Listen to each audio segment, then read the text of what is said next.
thermometer, right? When you see you bring that chair down, you know, it can be good, okay?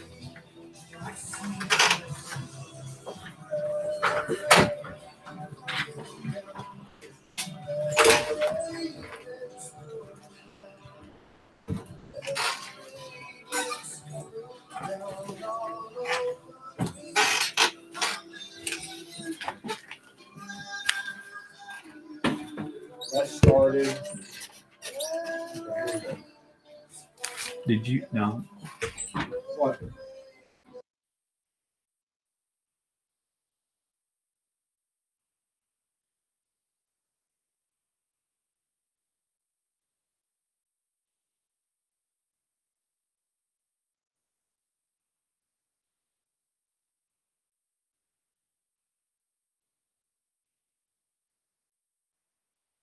Buy it, use it, break it, fix it, trash it, change it, mail, upgrade it, charge it, point it, zoom it, press it, snap it, work it, quick erase it, write it, cut it, paste it, save it, load it, check it, quick rewrite it, plug it, play it, burn it, rip it, drag it, drop it, zip, unzip it, lock it, fill it, call it, find it, view it, code it, jam, unlock it, surf it, scroll it, pause it, click it, cross it, crack it, switch, update it, name it, read it, tune it, print it, scan it, send it, fax, rename it, touch it, bring it, pay it, watch it, turn it, leave it, start, format it, technologic. Live from studios in South Hall on the beautiful campus of Jacksonville State University, it's the Hey Techies Show. Now, here are your hosts in chairs that should have been thrown out years ago, Michael, Bruce, and the Guru. Welcome into the Hey Techies Show. Well, it's going to be boomy tonight. Yes, we're having to do a little bit of a different setup tonight. But it's for a good reason, because waiting in the green room, yes, we have none other than the Pleasant Valley High School robotics team in the house tonight. I know. I'm excited about it. And here, really, very shortly, they're going to come and talk to us about their competition this year. Yeah, and we have several, actually. We have 5, and Mr. Gooseby as well, Adam Gooseby out there. So it should be it's a house full here. We're having to make chairs in the old radio station. Yep. And Guru is always okay. There, I'm good now. I was coming in too low. Make sure I could be heard. You might be a little tick hot now. Well, I can turn that down. Yeah, you're good. Yeah. So, and we were just talking before the show. This is their 4th appearance on the show. It's almost an annual appearance. Yeah, it has been. So I'm excited to talk to him about this because we've talked about on the show. STEM is very important. Science, technology, engineering, math. There's a huge need for people in those professions, and this best robotics competition that Pleasant Valley High School is a part of covers, of course, the STEM. Sure. But it also covers other aspects that they can use no matter what their career field is. They don't have to be an engineer or do anything in science. I mean, there's marketing, there's, this general business management. Right. I mean, exactly. they run their team like a company. Right. Yeah. So I'm stoked about this. I'm very excited to have them on the show tonight. By the way, this is the Hey Techies Show, and we're so glad to have everyone here. If you are just listening, or you thought we were on earlier, we had to get ready. We're a little behind our normal. We're just our normal go live, but I do want to appreciate the previous show. They gave us a little extra time, yes, and we definitely appreciate that very much. Absolutely. If you want to be on the show at some point tonight, 256-782-5600, and you can be on the show. Go to HeyTechiesShow.com, and you can get everything that we have there for Hey Techies, as in the video is up and running that we use YouTube for to distribute our video. Absolutely. Which is live right now. And of course, you can follow us on the show notes. Now, those may be a little delayed than normal. I'm sort of out of my element here, so we'll do the best we can. You've already kind of are thinking ahead. You've got some stuff already posted. Yes, correct? I do have one in particular. I do have a video of the best competition. Yes. And I think it was fine, Guru. It didn't sound fine to me. I want to be perfect. Okay. Sorry. But anyway, I did have a video of the best competition. And so when we're talking, if you want to go out there and watch it, it sort of explains it a little better. That's right on the Yes. animation kind of video kind of describes their competition this year. We'll do the best we can tonight, and we're hoping the students will be able to explain it even better because they were actually there and they'll experience it. So we're going to cut to break here, and a quicker break than we normally would, and we're going to get the students in here and Adam Gooseby, and we're going to begin right after break. So, Hey Techies Show, stay with us. We're just getting started. Plenty more Hey Techies Show for your listening pleasure.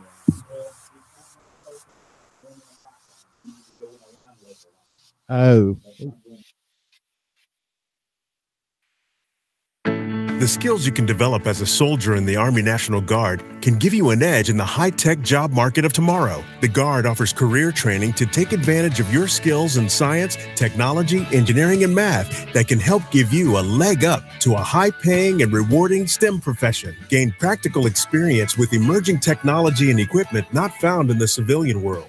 The Army National Guard can get you started in an array of STEM-related career fields such as information technology, communication systems, special forces engineers, technical engineering, air traffic control, and chemical, biological, radiological, and nuclear science. Get a head start on your career in an exciting new field while earning money to pay for college, all while serving in your own community.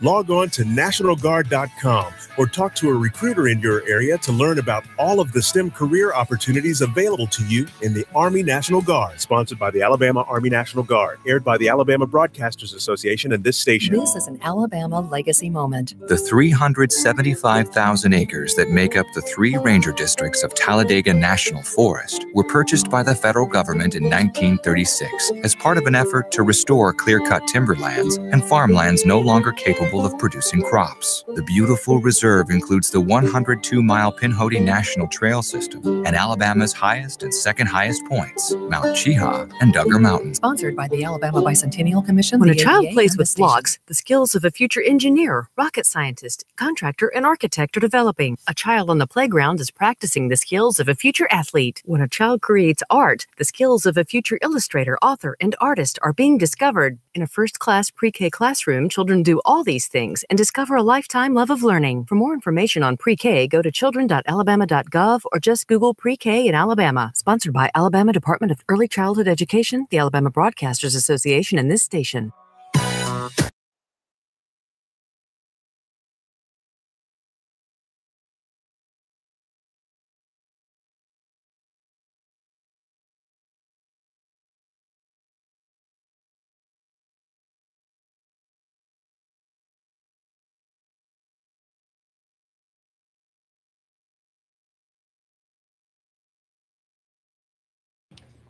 Welcome back into the Hey Techies Show. And let me, I'm doing about 5 different things here. Okay. You're good, Michael. Okay. Sorry. We were having to change something up here that we would normally not do. So, anyway, welcome to the Hey Techies Show. And I want to start off first. Adam, if you'll grab that microphone real quick. And Guru's going to make sure. We are thrown in here. I mean, squeezing here. Yes. Now I know. Now, if you wondered what a sardine can felt like, this is pretty close. Yeah. But Adam, how are you doing this evening? I have a voice, so that's a win. It's better than this weekend. Yeah. So we're very glad to have you and your robotics team. And this is the most we've ever had in here. So we're pressing the limits of what we could do. We press the limits of technology all the time on the show. Now we're pressing the limits, I guess, physically. Yes, physically of the room. Yeah. But don't call the fire marshal. We won't tell anybody. I feel kind of lonely. There's nobody sitting next to me. Well, yeah, I'm not trying to stay away from you. I'm trying to keep from falling in the floor. This chair's about to trying to keep from blocking our camera. I am trying to do that. That's fine. Well. That's fine. So anyway, it's okay. I'm just observation. All right. Okay, let's get started. Adam, and we're going to talk to each of the students, by the way. I just want to go. I'm going to mention everybody's name. We have Blake, Emily, Maddie, Caleb, and Connor, correct? So we've got Connor here. He's the chief building officer. We've got Caleb. He's the CEO. Emily is chief marketing officer. Maddie is chief spirit officer. And Blake is senior building officer. Now, that was in no order whatsoever. I'm sure they all worked equally hard at this because yes. Connor says no. Well, we'll talk about Connor. We'll talk about objecting over there. Connor, we'll talk about that later. That'll be a question for sure. So, Adam, tell us a little bit about the competition this year. Just a little bit about it. I know it's totally different this year than it's ever been. I mean, as we've discussed in the past, Best does something different every single year, and they theme it. They have different hubs throughout the nation, and they kind of rotate the responsibilities of creating a game to different hubs. And this year it actually happened to be designed at Auburn University, which is where we are going to be competing in a couple of weeks. And TJ Nguyen is the designer of the game, and we met him last year, and he was driving around in a Segway, just a really cool little guy, super nerd like all the rest of us. But he designed a game that's called Current Events that was focused on ocean pollution and cleaning it up and protecting wildlife in the process, and created a game that was way different than anything that we've ever seen. Right. I know our first year that we competed, we were strapped to this conveyor belt type system, and you didn't have a lot of mobility with the robot. Yeah. And we thought that was the hardest challenge that we'd ever faced. And then there was this game. And now the robot was 2018. The robot is suspended 5.5 feet off the ground and strapped to a piece of 2x4 that simulating a current, and trying to make a robot drive up and down that at the same time as reaching and trying to grab bottles and cans and other pieces of plastic that managed to suspend themselves in the ocean and cause polluted areas. And it was a challenge, unlike something that we'd never seen before. Now, let me just run this list. You had do they still call it Mall Day, or do they call it something else? Well, they changed it this year to Practice Day because it wasn't at the mall. Wasn't at the mall. I was wondering about that. Okay, so there's been some changes over the years, and this one is no different. But at the actual competition, the team earned the second place best robot, first place marketing presentation, second place t-shirt design, second place engineering notebook, first place most photogenic robot, third place CAD design, third place team interviews, and overall a third place best. And of course, this will qualify you all to go to South's Best, which will be at Auburn in December, the first and second. That's correct. So that's huge. Second straight year. So that's exciting. When you start a program up like this, you have no idea where it might go. And each year we've managed to get better and better and better. And we kind of have our feet in a feel for what we need to do each year to improve. And I mean, we're proving it every single time that each time we take that field, there's something just a little bit better. So the limits are endless if we just keep in the same direction. Okay. Caleb, would you pull that mic to you? This is the CEO, Caleb. Man, it's a little boomy at times when you're pulling it. But anyway, we can hear you, Caleb. Thank you. Now, in regards to you, what does this job entail, CEO for a robotics team? Pretty much, I just keep everybody working and stuff when Mr. Goosby's absent. I kind of take care of all the bigger things, help out with the robot a little bit here and there, help out with the marketing stuff, just all around. Okay, so you did have some hands-on at times? Sir. Okay. What was your favorite part? I like running power tools personally. Oh, there you go. There you go. Yeah, okay.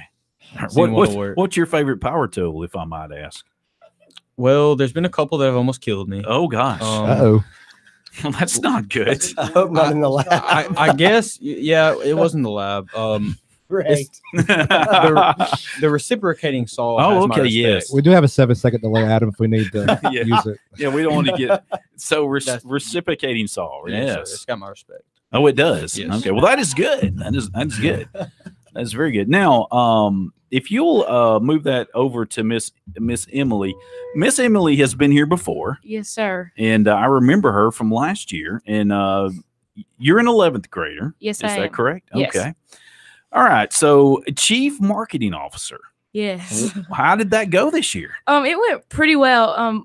As long as I've been doing marketing, I have never gotten I haven't ever placed in the booth. So this year we got third place in the interview side, and I was pretty proud about that. But yeah, as you should be. Yeah. Absolutely. Now, can you tell us a little bit about your booth? Yes. This year we designed it as the ocean. Just because of water pollution, that was like the big thing this year. So we designed it as the ocean. It had like a big old wave in the front, and then it was blue and had a surfer dude in the back. And then it just had a bunch of informational stuff on the inside. A bunch of informational stuff on the inside. Cool. Okay. Well, that's always important. That's very important. Can I you was about just to say. Can yeah. you just give us a tidbit of what informational stuff it might have had? We're not going to cover the whole thing. It had a little bit of thing about our community outreach. Okay. Our robot CAD design, stuff like that. Okay. Now, I wanted to ask a little bit about fundraising. So, anybody that wants to jump in, how did fundraising go this year? Well, normally we don't particularly do fundraising. We get sponsorships. Yeah, that's what I meant. Sponsorships. Okay. We just call around and ask people to give away prizes, money, anything they can give. We can really just. How did that go this year? We had it was pretty good. We had a bunch of sponsorships, so McDonald's sponsorship. Okay. Just random places around Jacksonville. Okay. Awesome. All right. Now, Maddie, Chief Spirit Officer, I would assume that you are in charge of getting the spirit going, right? Pumping. Yes, sir. Well, now, why does that work? We just need everybody pumped up and ready to go. And now, I've actually been to one of these several years ago when we first started the show, and we unfortunately have not been able to get back. I hate that, really, because I really had a great time. However, I wanted to say, when we were there, there's bands there. Is that still the case? Some people bring their band? No? Well, we moved to a smaller area, so we don't really have room for so those now, do they have mascots? They used to have. Yes, and I'm one of them. And she is ours on game day. Oh, awesome. I didn't think we're not supposed to tell that. Well, I guess you can for best. I guess you can, yeah. May or may not be the same. So how did the mascot turn out? The mascot always turns out great. Yeah. It smells bad, but we get it working. Yeah, the mascot, y'all's mascot is cool. I have to say, over the years, I've seen several of them, and it's really cool. But do you still do a dance off? I mean, did they change? I don't know how much they've changed. Well, this year we have in the past, all the years I've been the mascot, but this year there was only me as the mascot. Oh, and wow. There was one other, but they quit in the middle of it. So oh gosh, bless their hearts. Well, that means Raider Ray won, right? Yeah. There you go. Always. Yeah. All right, Blake, you're the senior building officer. Yes, sir. Okay. What does that entail? I assume building the robot? Yes, sir. It's very much hands-on with the building and constructing the robot. I help Connor out a lot. Connor said he didn't do anything, so I mean that's what I was taking. Then I mean he was shaking his head. I assume he was talking about himself. No, so. Connor does a great job. Okay. I help him out a lot. I look over some of the younger team members and help them with the power tools and stuff that they don't know how to use. Okay. Yeah, there you like this one over here. Did he need any instruction from you, Blake? No, nobody here needed instruction. Nobody from did. me. Caleb did not. Okay. No. Maybe Mr. Gooseby. Mr. Gooseby. Well, he always does. I mean, he you got to keep the teacher straight, right? All right, let's see if we can get Connor over here, and you might. What's up? Yeah, okay. I knew that was going to happen. Connor was very interested in whether or not he could have a show here at WLJS. Yeah, I'm going to start a podcast. Well, you can already do that. I mean, you don't need to have a radio show. I just got to talk to famous people. Which ones? Like. Who would you consider famous? Kanye West. Oh, you just lost half our population. I thought you were talking about Michael. He's very famous too. Whatever. I could interview Mr. Gooseby. Okay, so there you go. Connor, you're the chief building officer. Yes, sir. I would assume that you're in charge of something. Building the robot. Okay. How did that go? It was pretty smooth this year.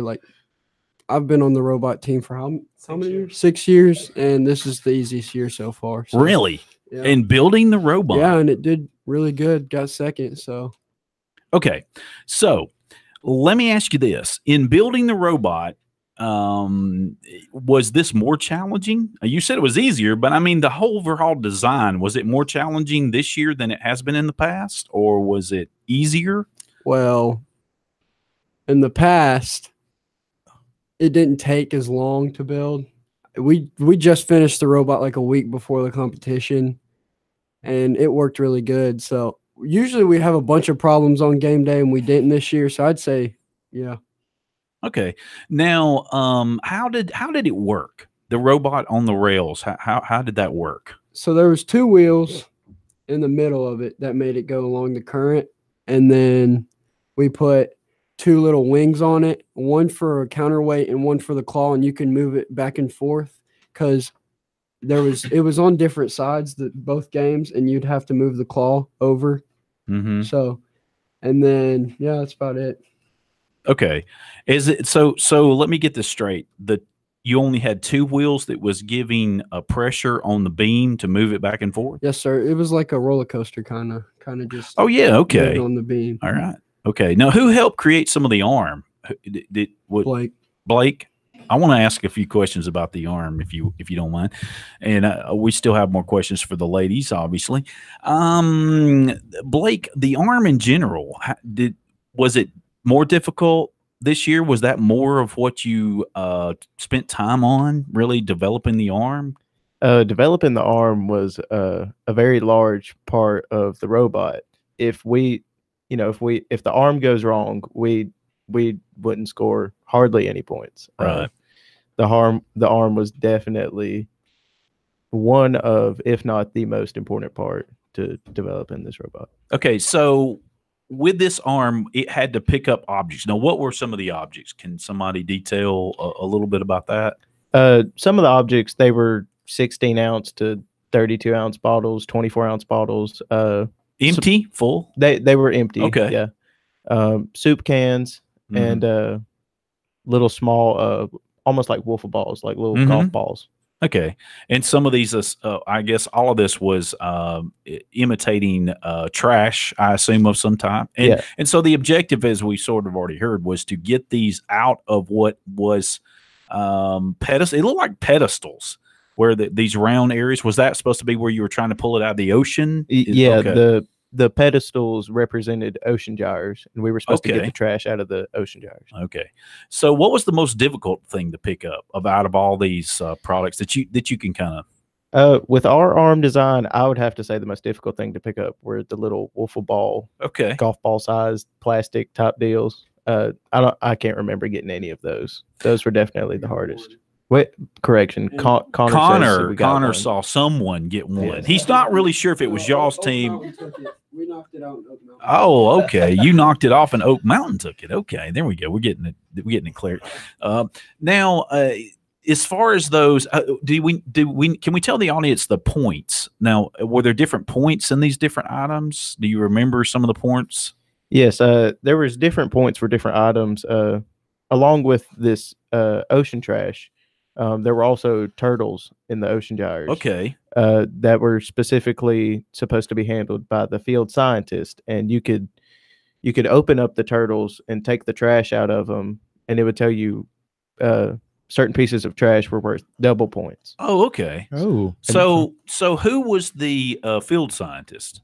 The driver system, we have 5 different drivers, and we have spotters for those drivers. And as we rotated drivers, we rotated spotters. Me and Connor were definitely some of the spotters. Okay. Did you do any of that? No, sir. I can't.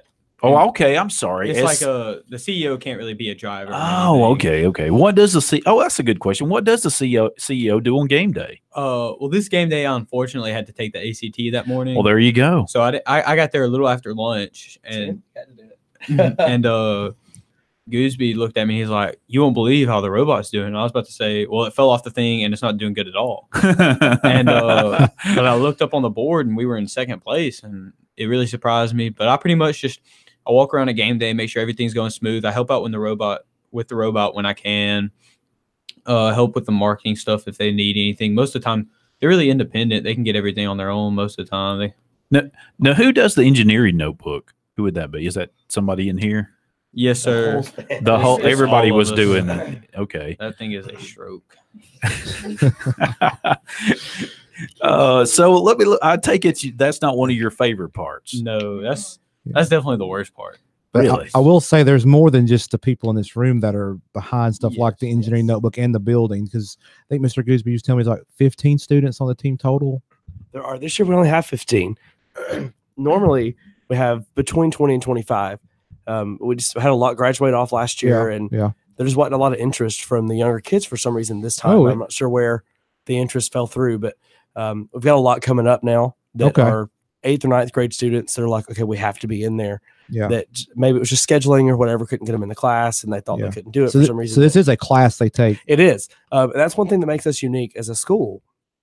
Is I've talking to Danny and to Nancy and Paige that run the Central Alabama Hub. Yeah, we're one of the only schools that actually have a class Really? dedicated to engineering and STEM education, and it's fascinating and amazing to have that ability to have these kids that are together that all have the same career path in mind, and this class just lets So is this them counted like as an blossom. elective, or is It it? is. It's an elective course. Okay. It's like you have electives for like business and I guess computer science stuff, and now you have robotics. Yeah, That's I've pretty got cool. them year round, so we can. So Pleasant Valley High School is one of the few schools in this area that actually offers a Yes. robotics class. That's awesome. That's awesome. Now, And it is 7 through 12, correct? It is correct. Okay. Now, Maddie or Emily, one of you two, who does actually goes before and does the interview? Well, we have a marketing presentation and we both do that, but Okay. I do the interviews in the booth.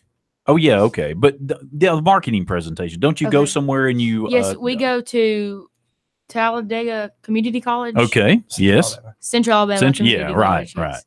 Okay. How did that go? It went very well. We got first place, and I was so proud of that.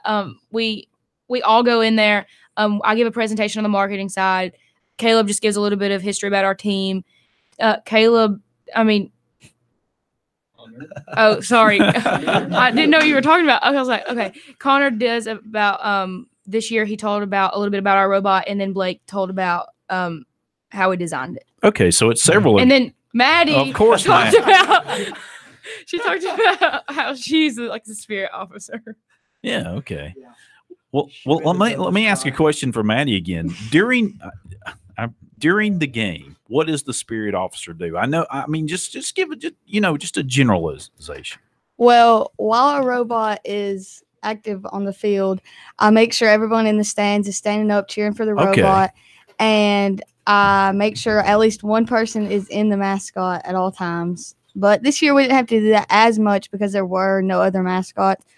So we took a little bit of a break from the stinky head, and we made sure everyone was standing up on the bleachers, with cowbells and screaming. Okay, so there were bleachers this year. Yes.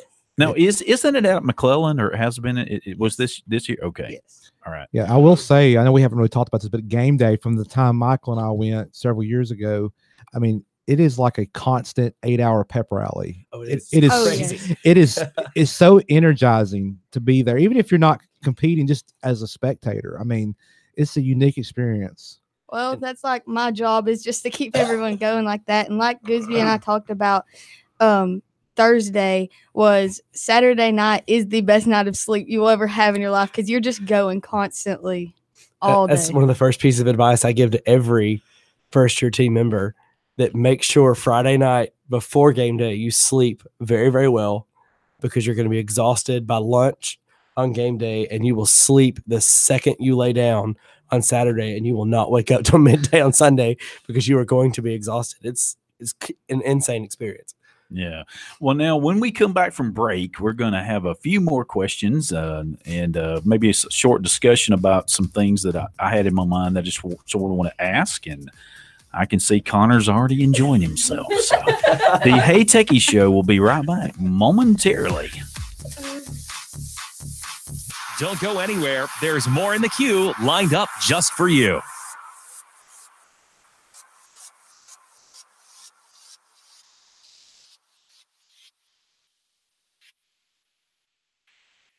An Alabama legacy moment.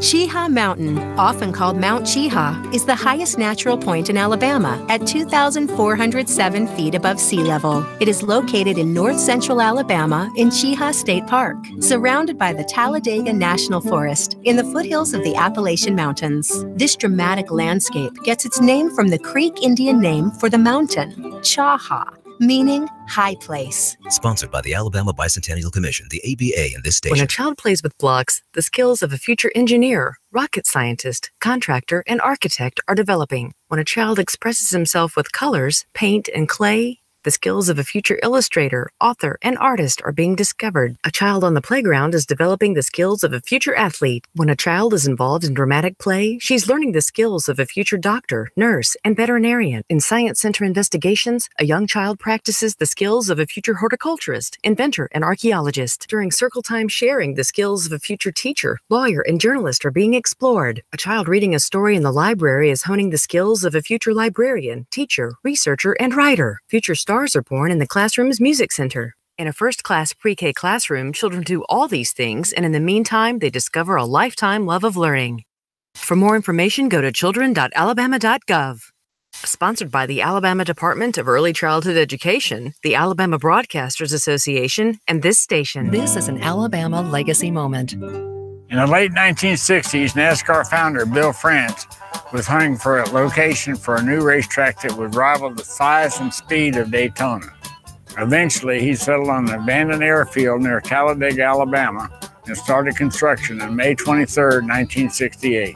Hello, I'm Bobby Allison, NASCAR 1983 Cup champion and four-time winner here at Talladega Superspeedway as it was renamed in 1989.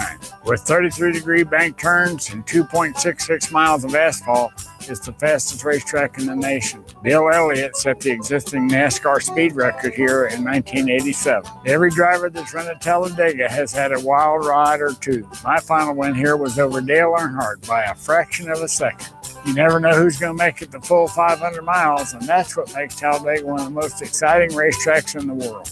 Sponsored by the Alabama Bicentennial Commission, the ABA, and this station. You're listening to the Hey Techies Show on WLJS Jacksonville.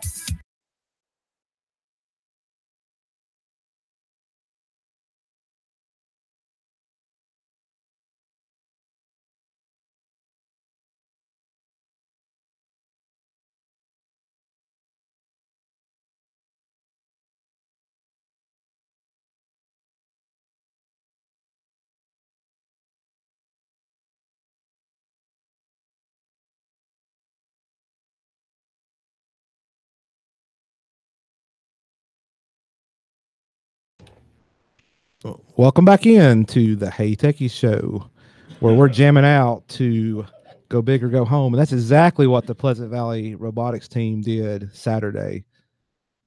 And as our guest this hour is the Pleasant Valley Yes. robotics team, who they did finish third at the local best competition, which that will guarantee them a spot in Auburn coming up in December 2nd. They do South's Best, which is a regional. And then let's just say, Adam, you win South's Best.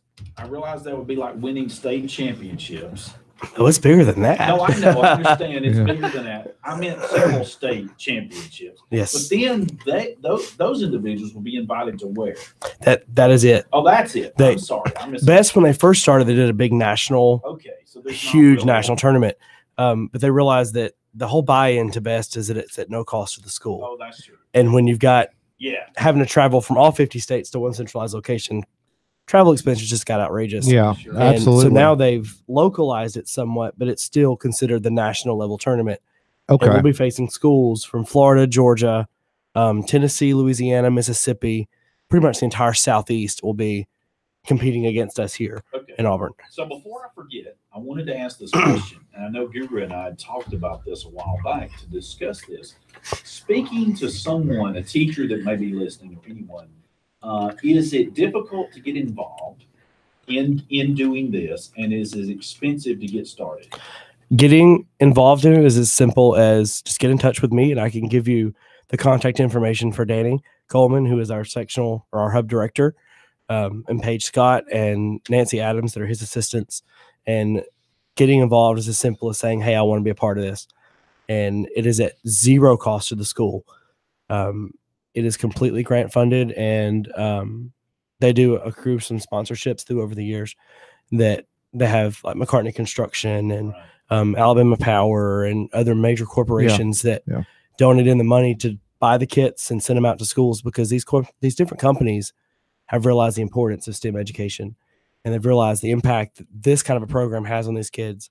And this year particularly was Best 25th year to be a program. Oh, nice. And part of their celebration was a hashtag campaign on social media that was thanks to Best Robotics. And that's one of the things that our kids took part in. And each kid on the team gave a thanks to Best Robotics statement that we displayed in our booth, as well as putting them out on social media. And I know Maddie in the marketing presentation, excuse me, the lady that's over all of the judging and Danny's assistant, Paige Scott, she said that she just kind of happened to be sitting outside the door, just listening on the conversation. And she said to hear Maddie specifically, that's who she heard, telling her story as to how she went from being the shy kid in the hallway to now having enough confidence to realize that girls can do anything that a guy can do, especially even in the field of STEM and being an engineer and putting her brain power to work. And Paige said, it just inspired her to continue to work with a program that is this big and has this much of an impact. But yeah, it's free to do. It's a lot of work, and I'm not gonna lie about that. It is a lot of work, but when you have good help, I know sitting out in the green room waiting, Connor's mom is one of our assistant coaches, and awesome. She helps on the marketing side. And we've got a couple of teachers on campus that put in their 2 cents when we need it. And we got some volunteers that are from business and industry that come in periodically. That with volunteers and people in the background, it is a breeze. I mean, it's stressful, but it's so worth it in the end. So it's a buy-in from the whole school and really the community. And this year, I know we mentioned in the marketing presentation that even our ag department got involved this year. Oh, awesome. In constructing a new booth, and they used that design for their national level competition for their building construction team. Oh, and I mean, we're sharing the wealth throughout the school. So it's something that's getting awesome. everybody connected. And it's amazing the impact of Best. Now, can one of you team? I know I had. Well, I got something else, but go ahead. Go ahead. One of your teammates here. Can you tell me about? Did any other robot fall off during competition? Who wants to cover that? Well, a little bit. Go around your thoughts.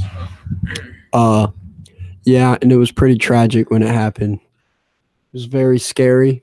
One kid tried to catch his robot and it cut his hand open. So oh my gosh, that was pretty bad. I can safely say, yeah, being the one we previously, I never saw any blood on anything. I mean, yeah. The games have gotten more dangerous each year as we go. I've figured that out. Because last year, we got to shoot projectiles, and this year, hands. So yeah, projectiles. I remember that. That was our robot almost fell once.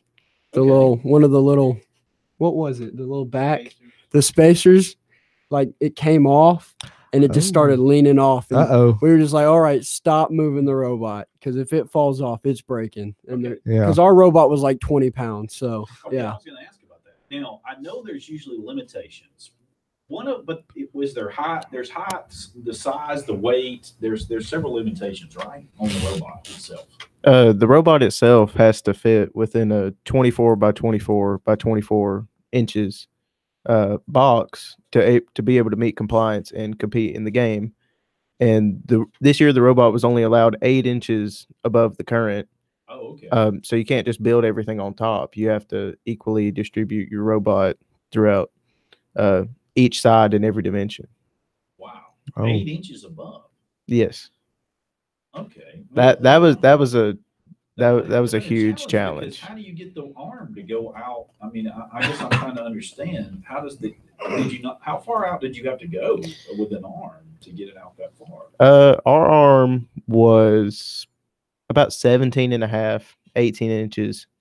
That's how far it could swing out from the body of the robot. Okay. Now, I'm assuming here, don't forget your question, Guru. I'm assuming, because I do all the time, I'm assuming that there was some weight. How was it weighted? How you would have to weight the distributed, right? The PVC frame that we built, it was pretty symmetrical and it was already pretty balanced. But when you put that arm on one side, the arm itself weighed like 4 pounds and 2 ounces, if I remember right. So we had to build a counterbalance to go on the other side of the robot to keep the robot from falling off. And we used a piece of thin wall PVC slap full with pennies on the other side. It's so material wise, there's certain limitations on the type of materials you can use.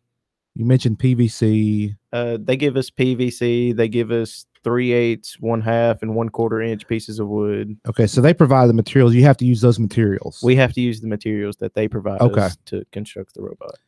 So I want to touch base on this because you talked about game day. the robot performed very well, obviously, because it got second place in the actual playing on the field. But I know a little bit insider baseball here because Friday night, Pleasant Valley was playing football game at home. And I was there because I volunteer with the band program, and I'm there. We're getting ready to, for the game, and I see Mr. Gooseby pull up in the car, and y'all come out, and I'm like, "Hey, what's going on?" Let's go visit with y'all, and kind of go from there.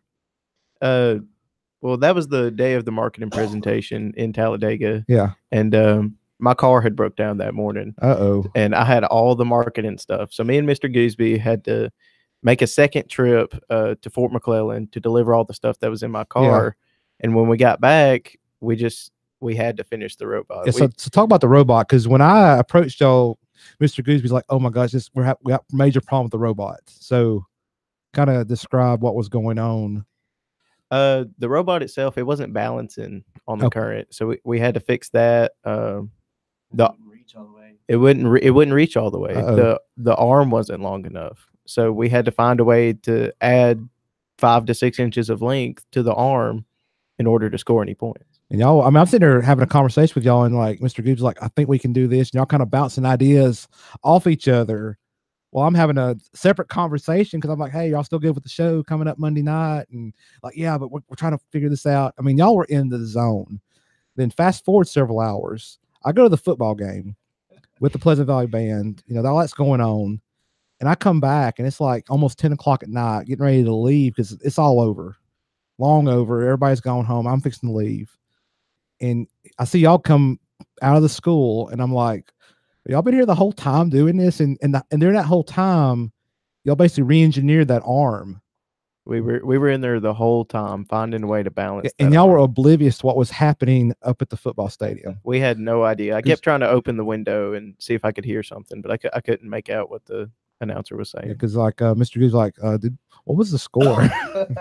Basically, what was the outcome? I mean, nothing against what was going on, but you were in the zone because like tomorrow was competition day, and like we got to figure this out. And that's when y'all did the counterbalancing with and extended the arm over the to the edge. Okay. All right, ladies. I want to know something, and this is actually a question for everybody. So maybe when y'all hear this, y'all would think, if you could change something about this year's contest or this year's challenge, what would you change? What do you think you might change, if anything? I don't really know. I think we had a pretty successful year. Maybe just our claw working a little bit better, because I know we could have got a ton more points that way. But I don't know. We did really good this year. Okay.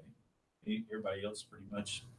If you had anything to change about the actual contest, I mean, did you notice anything that it might could have been better in a way? I know you still got to compete, but is there anything you might have? If not, that's fine. The game was very well thought of, but we had a little bit of trouble on one of the playing fields. Our spacers wouldn't. The 2x4s, the current was out of line a little bit, and our robot was the only one that was affected. One of our spacers kept hitting, and we couldn't go all the way down the rail. But there's nothing I would change so far as. Which y'all engineered your way through that, though. Yeah, we did find a way around it. But now, speaking of the beam, as I'm calling it, and that was the current, and what it was supposed to be, correct me if I'm wrong, is to simulate a current in the ocean while you're trying to work in the ocean, correct? If I've got that right. But now it would go up and down. It was weighted, and it would change position. It was slanted. It had about a foot slant from either end, and when it changed over to the semifinal round, they lowered one end, so it was an even harder slant. And it swayed, and it had a spring, so it had a little bit of a bounce to it. It was pretty crazy. It's like walking over a suspended bridge. That's exactly. Plus, what it that like an incline too. So basically, like you're working against the current in the ocean. Yeah. Exactly. That's ingenious, actually. I mean, yeah. Kudos to those at Auburn who come up with this, because like I would have never in a million years come up with that kind of a game for this. Also, it's much drier than the other one. So yes. Completely. No risk. No risk for drowning or any kind of serious injury. It's a good way to simulate something in water, though. I mean, that's just man. Now, I think I skipped a question earlier that I was trying to get to, and I had a brain. I thought about something else. Anyway, what I was going to ask is, you had a practice day. That's what I was getting at. Okay. First of all, how did it go? Anybody can answer. How did it go? And once it happened, did you say, "Oh my gosh, we got to do this. We got to change"? Well, we got to practice day. I mean, as always, with hopes that it's going to work perfectly and there's never any problems. Because if that's the case, you have an easy week ahead of you. But for some reason, 6 years in, that's never been the case, and this year was no exception. The design that they had come up with, I thought was ingenious. Like it had to work. Yeah. And when we got on site, it wouldn't do anything. Oh, wow. Like it literally sat in one spot. It wouldn't ride up and down the rail. The arm literally fell off. Oh, I mean, it my was goodness. a complete and total disaster. And we had the field for an hour and a half for practice day. And we used the first 30 minutes, took the robot off the rail, and then sat it down at our table that we had. And then they just went to engineering immediately. And Danny kind of called me over for a second and he goes, "Why is y'all's robot not up there working?" I said, "Because it won't. That's the reason it's not up there." And this was the most amazing thing to watch. I mean, in 6 years of doing this, I've never witnessed a group be able to take 5 weeks of work, literally take the entire thing apart in 20 minutes and build a new robot from the ground up in less than a week. Wow. And that's exactly what they did. And that was, to me, the most impressive thing because that took true teamwork. Yes, absolutely. Which is exactly the reason that we were selected to be the invitational representative. Yeah.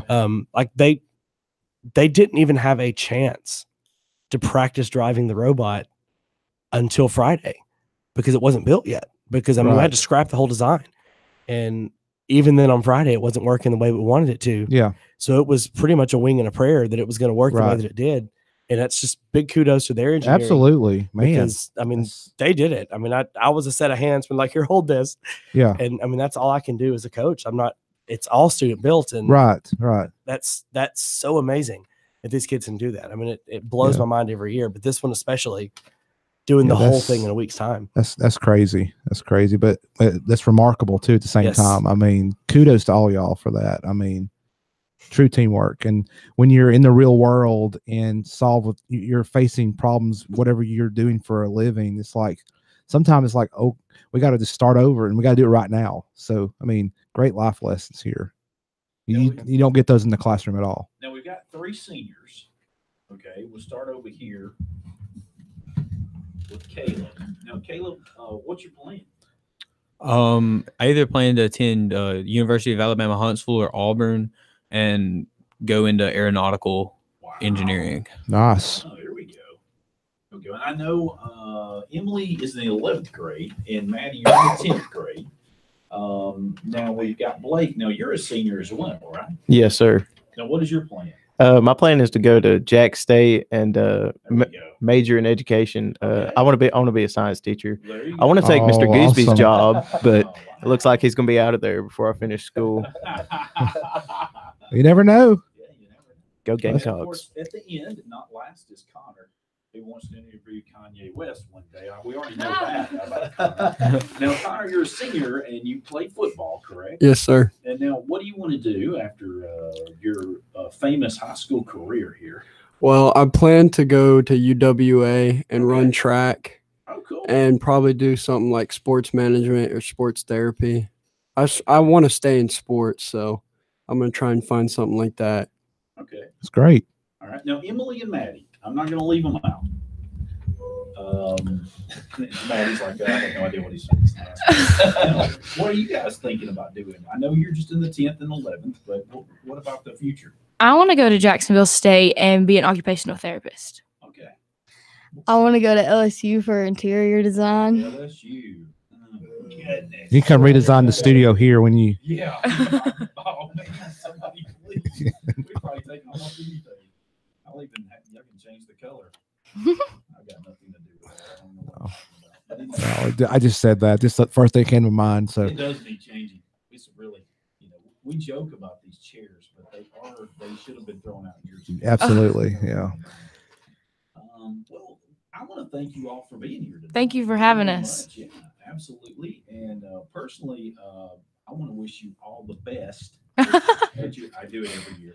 It's your best competition, and I see a few yawners here, so I know it's been a long week. It's bedtime for us. Definitely. Hey, it's my bedtime too, so that's right. What was I gonna say? I was gonna say something else. Yeah, I do. We have about 5 minutes. We'll go ahead and stretch this out for 5 minutes. So I do want y'all, if you will, if you will come back after South Best. You don't have to be the whole group, whoever can come. We'd love to hear the experience there, because any of y'all been to South Best? I know y'all have done it a couple years now. I went last year. Okay. So you can give some advice to everybody else. It was very long. Yeah. It's like a 2-day event, correct? Yeah, I'd love to hear a report from y'all after you come back, and we're going to be wishing y'all the best. We're going to be all behind you here at JSU and Jacksonville, Alabama. And the other thing I was going to ask Mr. Gooseby, talk about schools that want to start a best team. There is a new one in this area that started this year, correct? Another high school. There is. It's actually another school in the Calhoun County system, Welborn High School. Yeah. Excuse me. They started a team this year. Patrick Johnson is coaching it. He's one of the math teachers at Welborn High, and they did amazing for their first year. They were borderline making it into the finals. Wow. In the competition. I think they finished 5th overall with the robot. So that was an amazing kudos to them, especially in their first year. Because I know our first year, we went in not having a clue what to expect. And he emailed me and texted me and called me several times saying, okay, how do you get through this? And I'm more than happy to mentor anybody in that kind of situation.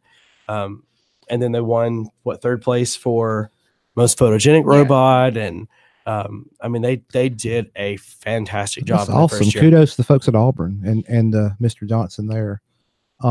As the coach and as the teacher, what is this whole experience? This is your 6th year, you said? Yes. What kind of experience have you walked away with as an educator? I mean, it's one unlike any other. I mean, you get, when you're in a classroom and you do lessons, you get to see the aha moment periodically. But with BEST, literally every single day, you see kids learning skills and getting things that make them more employable that they're not going to get in a traditional classroom. And I mean, like to hear them discuss with me when we're talking about that thanks to BEST Robotics moment, like what was the thing that you take away from this experience? It's things that no teacher can teach a kid. It's something that they have to do with real experiences. And BEST does a phenomenal job with making each game each year tie into some real world problem. So if these kids go into this science field in any capacity, they're going to have to solve problems like what are being discovered in these BEST games. Right. And it throws them into a real experience, and they have to solve real problems and become problem solvers and use engineering skills that they would never develop any other way, at least in the modern education system. And it is so worth doing it. So if anybody out there's thinking, hey, is it worth this BEST program? Is it something to get involved in?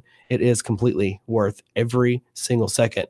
And I've told them that if they're still doing it, because I'm working on my administrative degree, and when I get done with it, I plan to move into an administrative role somewhere. Yeah. And I said, once I leave the classroom, I would be more than willing to go back and mentor or volunteer, whatever it takes with BEST, because I see the impact of it. It is such an amazing program, and these dividends pay out every single day. And to sit at home on that Saturday afternoon when the competition is over and just look back and reflect, I mean, it's what education's all about. Absolutely. To get to see these kids grow this fast in a program like this. I see a bunch of nodding heads over here, so they're all agreeing with you. If you have a Caleb, you'll be able to use a reciprocator. Yes. Yes. I mean, what fun would that be? I still can't use it. Last year, just the story behind that. So last year, we were down there working on something, and this screw stripped, and I couldn't get it out. It was me and Connor.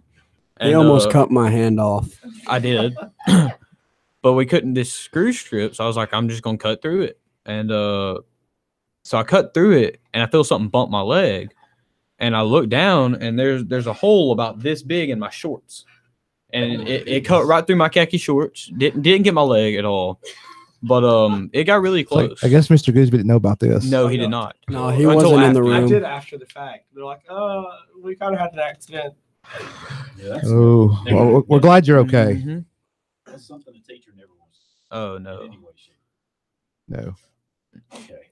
Any other final thoughts? We got like 20 seconds here. Shout out to my mom. I love you, Mama. Yeah. Oh, yeah. I love my mom, too. Well, I really do appreciate all of you for coming. Yes, thank you so much. You've been great, and you did wonderful, and I wish you the best, as I said before, going forward. I know that'll be December 1st and 2nd. Yes. And if you want to find out more about that, you can go to the HeyTechiesShow.com, and you can click on the link that's there and find out all about that. So thanks so much for Adam for bringing this crew out. We appreciate it very much. Our dose coming up. Your mom's now.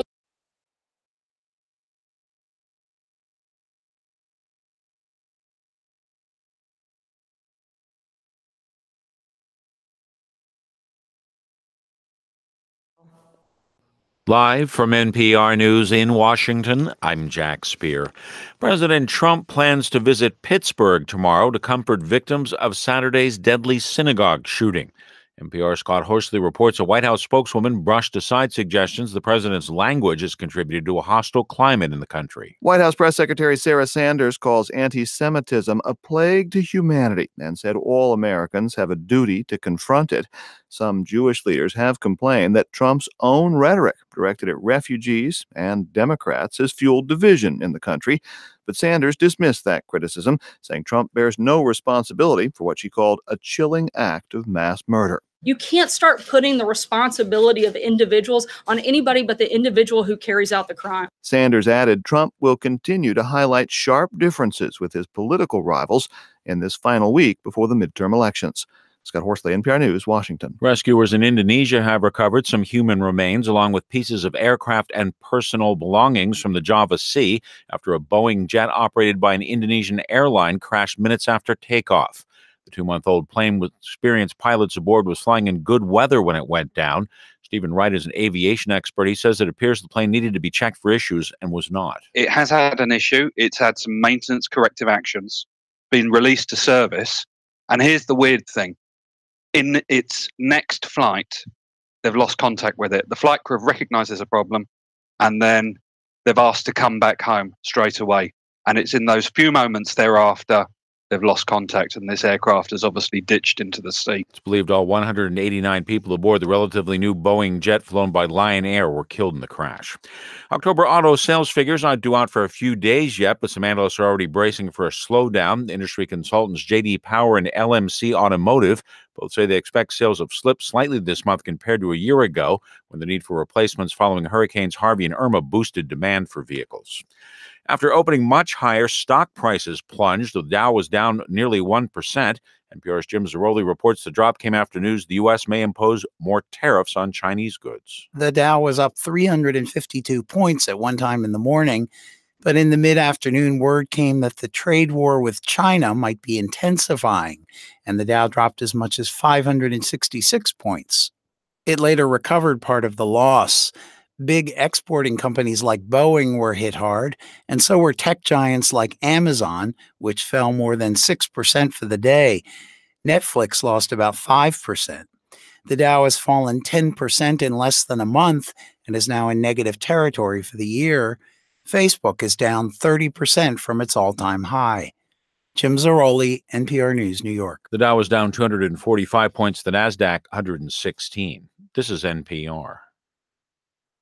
The Pentagon is confirming it's sending more than 5,000 troops to the southwest border.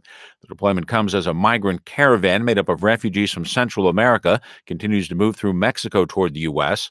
The troops would not engage with migrants directly, but perform a variety of support functions for the Border Patrol. Number of troops more than 2,000 or more than the 2,000 military personnel are currently in Syria.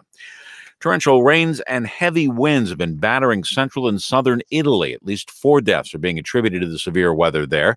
As Christopher Lives safe in Rome reports, officials in Venice say as much as 75% of the city has been severely flooded. The city of Canals is used to acqua alta, or high water, at this time of year. but a combination of torrential rain and high tides have swollen the surrounding lagoon by more than 5 feet above sea level.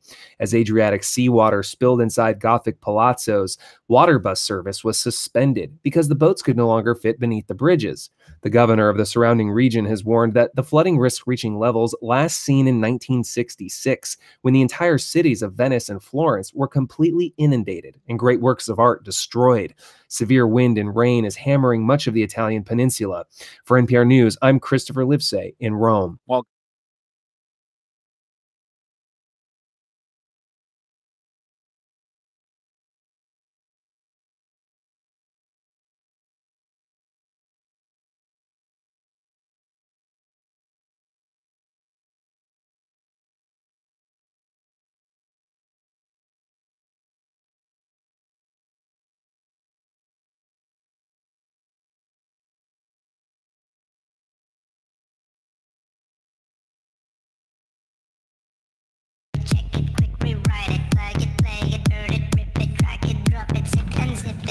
Welcome back into the Hey Techie Show. Wow, you got me turned way up. Oh, I got you down now. This was the guest mic. One of them, I suppose. I guess you need to check your levels too. Well, I guess it'll do. Yeah, it'll have I had them a little, just a hair turned just up. a hair. Just a It's hair. fine. Just a smidge. It's all good. Well, if you missed our Uno, you missed the best part of the show. It's all down here from here. Yeah, downhill from here. Now. That is probably true. No. Come on now. No, seriously, I cannot brag enough about those kids from Pleasant Valley Robotics. I mean, it's just, you can tell when Adam's sitting here, Mr. Goosby's talking about, I mean, how passionate he is for these kids to learn and these great educational moments. Sure. And this, he kept on saying like stuff you can't learn in a traditional classroom where, you're just teaching lessons. I mean, it's real world experiences. And Gina, his lovely wife. Wow, that is a tongue twister. Lovely wife. Yes.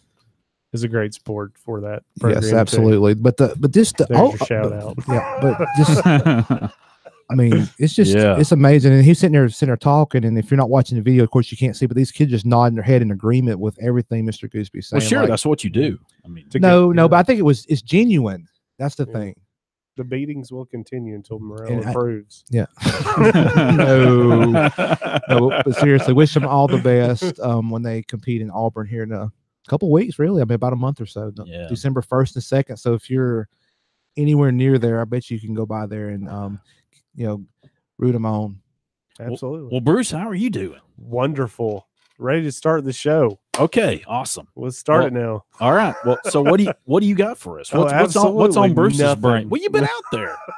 No, I will say probably the biggest news this week is IBM buying. Yeah, I know. That was a shock to me. Like Big Blue buying Big Red. I still one of Big Red. Don't know if I fully understand. Yeah. You and I were talking about it a little bit before the show, Michael.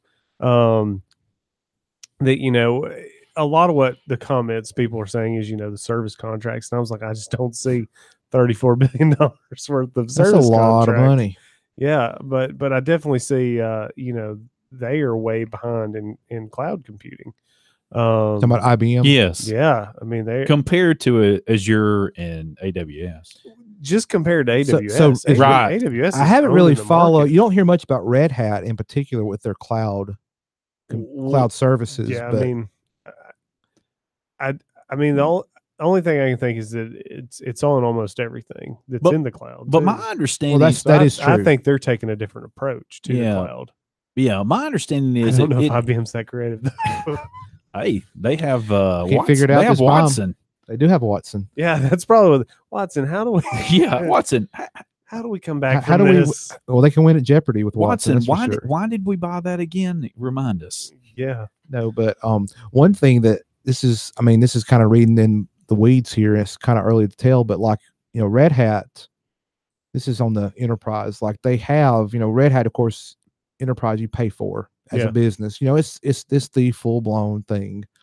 But they also have CentOS, which is kind of a variant of Red Hat that's I'm wondering what's going to happen. Yeah, I wonder how that's going to affect IBM a licensing piece for CentOS. Yeah, IBM doesn't really like free. No, just like Oracle. I mean, Oracle's trying to charge for Java. Well, sure. That's getting very geeky there. I mean, no. They warn you right now when you upgrade. When you do your job upgrades, like, hey, enterprise users, you're about to be affected. Yeah.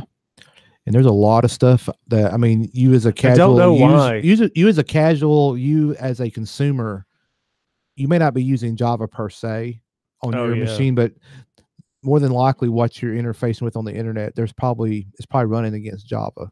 And probably don't know why. 6 times out of 10. Oh, well, they give everybody a good reason to get off the platform. That's all I'm saying. Well, they're going to give them a real good reason if they're going to charge. Like, of course, that's what I'm saying. They're giving them a real good reason. Right, I know, but I thought you were basically. Yeah, it's time. This sucks. Let's get rid of it. Okay. Well, going back to moving to Cold Fusion. Going back to Red Hat though, as I understand it, they're big into cloud computing in general. Like, I assume that would be having servers spin up in the cloud, being able to migrate data around from one entity to another entity easily, data migration, those type things. And obviously they have the Red Hat software, which runs on millions of servers, worldwide. But they're like one of the largest open source. Am I saying that right? I thought I read an article. Well, they certainly were based out of open source. Oh yeah, they were born from open source. There's no doubt about it. In 1993 was the first Red Maybe Hat. the largest open source provider for software for the internet. Which again, probably 9 times out of 10, what your interface with the internet is probably running on Red Hat or some variant of Red Hat. You don't realize it. So how long do y'all give IBM? 30 seconds. I don't know. To kill the creativity at Red Hat. 3 years. 3 years. With this, okay. There's a little snippet. Oh, I'll let you answer the question first. Well, no, that's a great question, but I've got a different approach to the question. I'm answering it with a question. How long before Red Hat will impress upon IBM? I think IBM, they won't listen. Yeah. But you've bought IBM owns Red Hat, not Red Hat. No, I understand that. But you've bought this $34 billion investment. I agree. It is a huge investment. I just don't see how you're going to be able to justify, we're going to ignore you. Because they were in the position to buy. I understand they will always that, say, but look, this is the way we do things here. Yeah, I get that, and I'm sure there'll be a lot of that. But at the same time, I imagine that I guess in my world, I'm thinking that numbers people might prevail in one area or another and say, well, they have a good plan here. They've got a good revenue stream here. I don't know how much we want to fool with that. It really depends. It really depends on how the merger goes through and if the key people at Red Hat are put in decision-making positions. Yeah. If they get to make some of the ultimate decisions, not that they can influence some things. I know. I was just go being up higher facetious. up and they say, the higher ups, I don't understand this. This is not the way IBM does things. I wonder if they do ask Watson anything. Watson, is this a good share price? We're paying like 60+%. Yeah, it's crazy. It's going to make IBM the world's #1 hybrid cloud provider. Offering companies the only open cloud solution that will unlock the full value of the cloud for their business. You almost read that like you meant it. Yeah. Where was that from? That was from Business Insider. Oh, okay. Yeah, it's from the chairman and CEO. Of IBM. Of IBM. So that was his canned. opinion. Oh, it is very canned. Very canned. So wow, they are stating it'll make them the world's #1 hybrid cloud provider.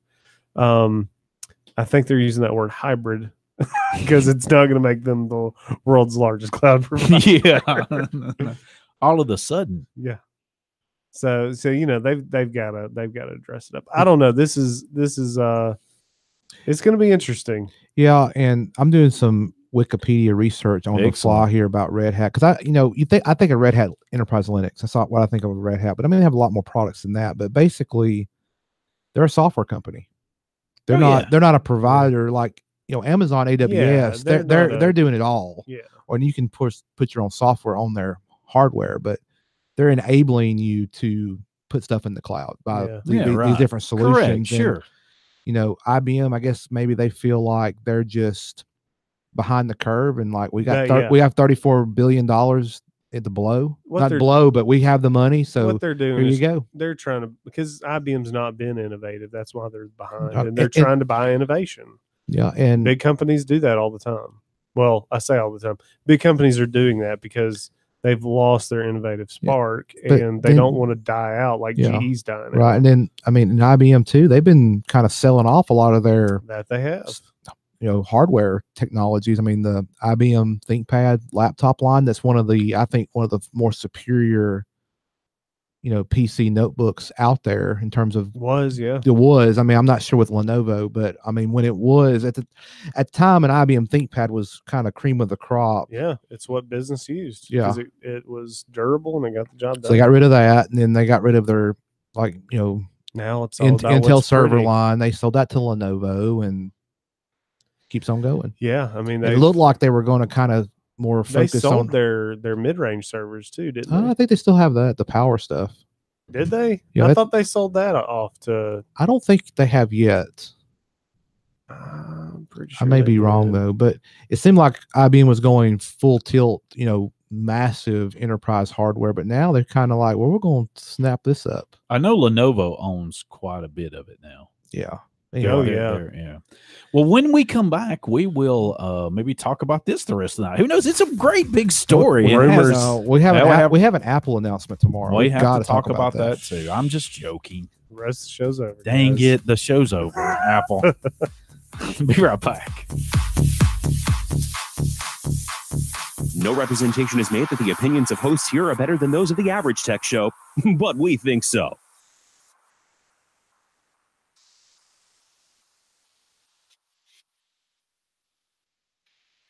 This is an Alabama legacy moment. The Little River Canyon National Preserve, located in Cherokee County, was created in 1992 by an act of the U.S. Congress and was dedicated as a unit of the National Park Service. The area's focal point is the Little River, which flows along Lookout Mountain and is an outdoor recreation destination. Small waterfalls, sandstone bluffs, trails, creeks, and streams draw visitors to the area. Sponsored by the Alabama Bicentennial Commission, the ABA, and this station. When a child plays with blocks, the skills of a future engineer, rocket scientist, contractor, and architect are developing. A child on the playground is practicing the skills of a future athlete. When a child creates art, the skills of a future illustrator, author, and artist are being discovered. In a first-class pre-K classroom, children do all these things and discover a lifetime love of learning. For more information on pre-K, go to children.alabama.gov or just Google pre-K in Alabama. Sponsored by Alabama Department of Early Childhood Education, the Alabama Broadcasters Association, and this station. An Alabama legacy moment. Birmingham native Erskine Hawkins was a prominent African-American trumpeter, bandleader, and composer during the big band era of the 1930s and 40s. His Erskine Hawkins Orchestra was a popular dance band in New York City, and with it he recorded the hit Tuxedo Junction, about a streetcar intersection on the Ensley-Fairfield line that was a center of nightlife for African Americans. Hawkins is a member of the Alabama Music and the Alabama Jazz Halls of Fame. Sponsored by the Alabama Bicentennial Commission, the ABA, and this station.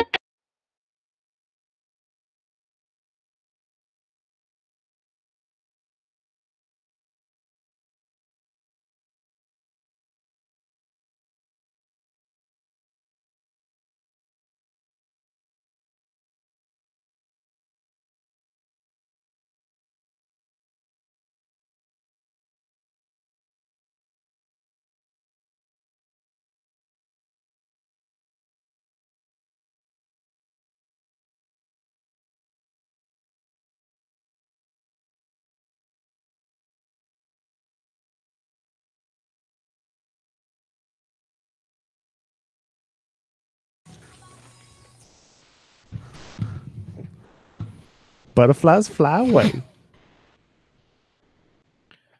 Oh, good grief! Should have played that for all of them before the show, and then butterflies would have flown away. I think some of them were kind of nervous. I was too busy trying to get all this set up to think about what we're going to play. Put on the pre-show. jams. So and we made it, Guru. We did. We made it. That was a lot of setup in a few minutes. It was. We should feel good about that. I do. We did. We pulled it off. Absolutely. By the way, just to put a cap on this, I told Bruce and a bow. Yeah, and a bow tie. So Bruce, this still has to go through federal approval. It does. Oh yeah. I mean, don't foresee anything. Well, there may not be, but I mean, let's talk with all the real stuff quick that's to wrap. with this administration. Here we go. That's really not where I was going with this. Oh man, bringing politics. But let business do business. Well, it's gonna be the greatest. It might be. No, listen, seriously though, it's not fake news. That's for sure. Let's shift here off of IBM and Red Hat for a second. How will this affect Microsoft and I don't think it will change their game plan. Amazon? I don't think it's going to change their game plan. I think both of them are having very good success. I think they'll pay attention to see what they're doing different. But I think they will continue marching forward with their plans. They've probably got a good 10, 15-year plans laid out, and they're going to stay the course unless IBM and Red Hat are a game changer. And I don't understand. I get what I that get game changing. Correct, right?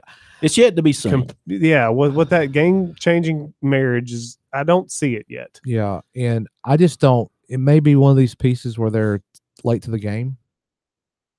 It may be because AWS has just got so much momentum, and Azure.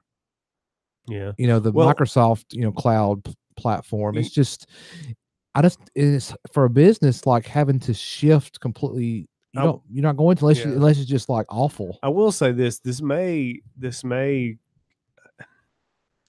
So this could have a couple effects. It could definitely slow down. Well, I don't know if you're going to slow down people going to the cloud. But it's going to bring in a whole new licensing. Sure. IBM's going to license the heck out of it. Sure. And it's going to call. I'm saying it may cause the industry to slow down significantly. Whereas before, you could just deploy it real quick. Now you got to have a license. You may see some other. Well, it could stifle innovation because of the cost to get in. Yeah. Wait a minute. I can't believe I hadn't thought about this before. What's that?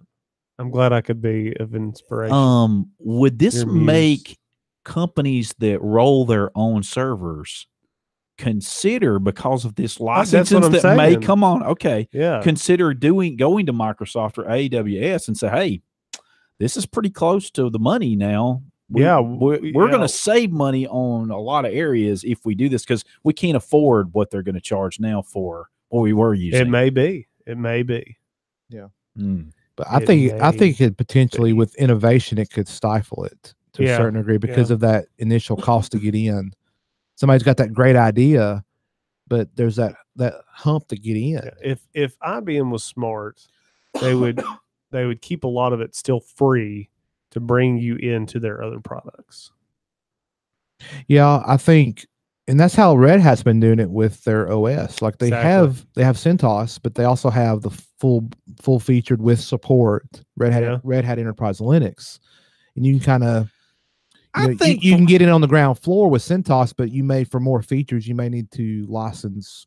Sure. I'm thinking that for a while things will stay the same. I don't know what that. Sure. I don't know what that 3 years. That's why I said 3 years. Oh, okay. Oh, did you? Yeah, he did say 3 years. I concur. 3 years. Yeah. Okay. Guru's probably right. Well, we better go ahead and do rumors, or we may never get it in, because this is sort of a shortened Hey Techies on what we cover.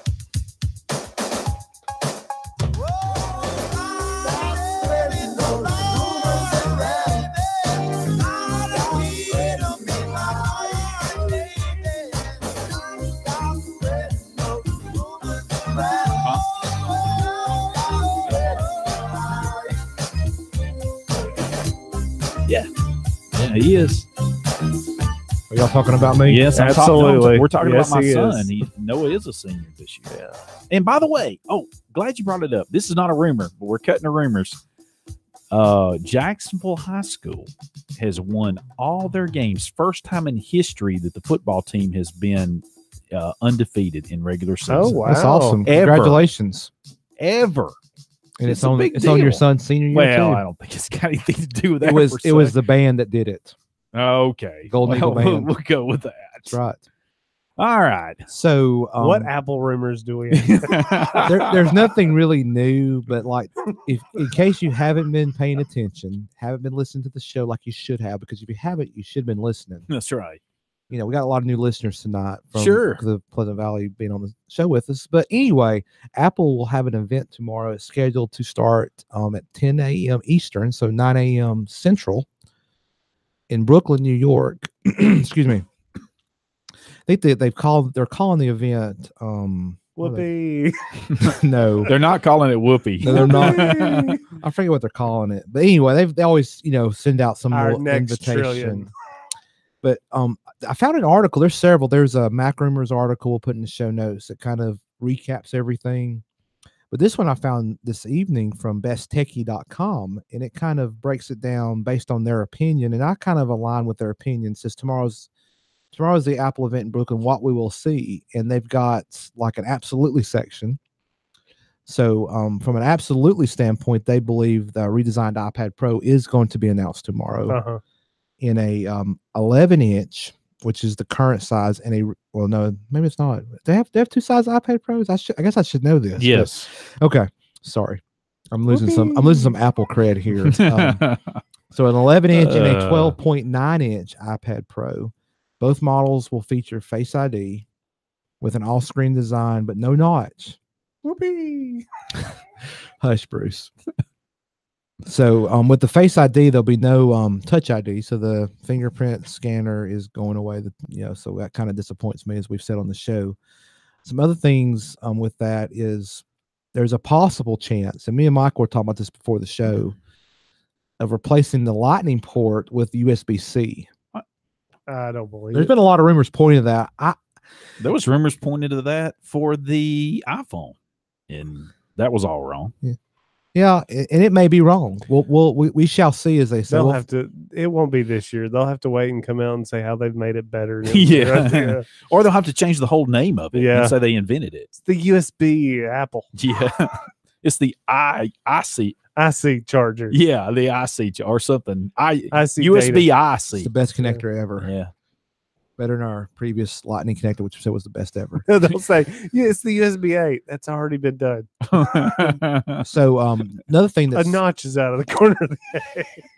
Okay. Another thing that's pretty much definite is a new Mac Mini, which I'm excited about because I need a new Mac. This is what I want to get. But not gonna happen. Spec bump. There was one, not this article talks about it, but no. Considering what I'm using for my workhorse at home, this would be a far more of an upgrade, even if it's that. Jeez.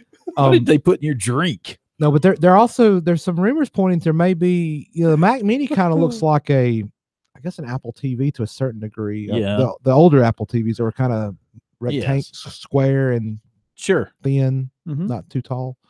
That's a real great description, I know. But there's some rumors pointing to there may be a higher end Mac Mini that may have a different Mac form Mini factor. Pro?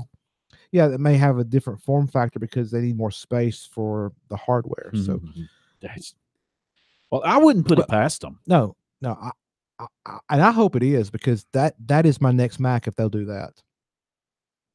Is a Mac Mini. So what's the name of this this party that they're throwing? It's something they're having a trillion more party in USA. Is that what it's called? October 30th Apple event. So another thing that's pretty much definite is either a MacBook or a MacBook Air redesign, or at least spec bump. So a new model per se. Some maybes are an updated iMac, because it's been over a year since one of those has been refreshed. Yeah. They had the iMac Pro last year, but this for the iMac. But that's a kind of, they're not quite certain, at least according to Best Techie, which I agree with his opinion here. Don't hold your breath category. This probably going to happen. An updated iMac Pro, since they don't think that's going to happen, or a new Apple display. I didn't even see rumors about an Apple display, but anyway. So that was You know what I think Apple needs to do? Please do tell. That would change because I think something they did that most people don't realize, and that they need to do again, has nothing to do with tech. Well, really? Think about their stores and how many people have now copied that design. Yeah, Microsoft for one. Yeah. I was just in one recently. Best Buy's done it. I hadn't been in Best Buy and couldn't tell you when, but well, I mean they've got the the little Apple sections in there, and Samsung has some Walmart stores actually have an Apple-esque section that looks kind of like the Apple you know store. what I'm saying? Yeah. It's that minimalist, large table with displays and time to change it up. Time to change it up. What do you change it to? I'll tell you. For $1 billion. Yeah. Bruce is the answer. Bruce is the answer. That's Apple. Bruce at heytechieshow.com. That's right. If it involves money, you have to talk to Michael though. Yeah. He has to get his cut. He'll get you your next trillion. There's also $1 billion's a cheap investment at Apple. Even if it flops.